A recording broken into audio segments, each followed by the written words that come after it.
జై భవానీ, జై జై భవానీ. శ్రీ గంగపరదేశమ్మ భవాని భక్తుల ఆధ్వర్యంలో జరుగుతున్నటువంటి ఈ యొక్క 31వ చండీయాగ మహోత్సవాల భాగంగా గత నెల నవంబర్ 21వ తారీఖు నుంచి ఈరోజు డిసెంబర్ 8వ తారీఖు వరకు శ్రీమద్ భగవద్గీత నిత్యపారాయణం ప్రతిరోజు చేయడం జరిగింది.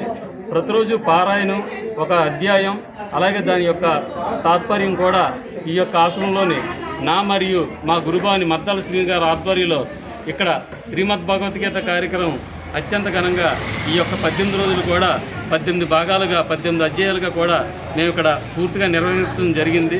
అలాగే ఈరోజు 18వ అధ్యాయం పూర్తి చేసుకొని దాని సందర్భంగా ఇక్కడ ఆ యొక్క ద్వారకాధీశుడికి అత్యంత ఘనంగా అనేక పుష్పాలతో అత్యంత వైభవంగా పుష్పాభిషేకం కూడా నిర్వహించడం జరిగింది. మరి ఇక్కడ ప్రతి ఈ 18 రోజులు కూడా శ్రీకృష్ణ తత్వం కోసం మాకు తెలిసినంత వరకు, నాకున్న పరిజ్ఞానం వరకు నేను నా శక్తి కొలది శ్రీకృష్ణ పరమాత్ముడు నాకు చెప్పిన విధంగా, నాలో ఉన్న పరమాత్మ నాతో చెప్పించిన విధంగా నేనైతే ఇక్కడ భగవద్గీతను ఈ యొక్క 18 రోజులు కూడా ప్రతిరోజు కూడా ఇక్కడ నేను చెప్పడం జరిగింది.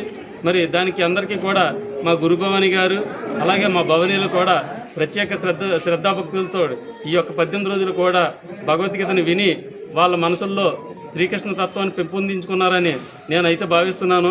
ఎందుకంటే ప్రతిరోజు కూడా చాలా చక్కగా అందరూ కూడా మనసు పెట్టి ఇక్కడ ఈ యొక్క భగవద్గీతను వినడం అది జరిగింది.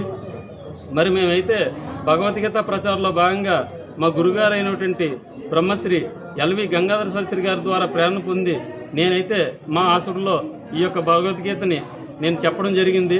నిజానికి నాకైతే భగవద్గీత చెప్పడం అయితే రాదు, కానీ చెప్పేలా ప్రేరేపించింది మా యొక్క గంగపరదేశం భవాని భక్తుల ఆశ్రమం, అలాగే మా గురుభవాని.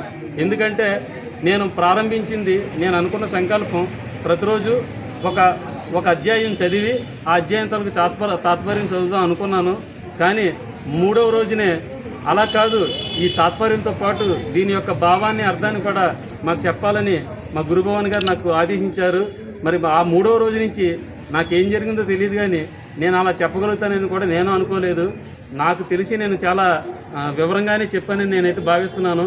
దాన్ని సహకరించినటువంటి మా ఆశ్రమాన్ని అందరికీ కూడా నేను ప్రత్యేక ధన్యవాదాలు తెలియజేసుకుంటున్నాను. Thank you very much.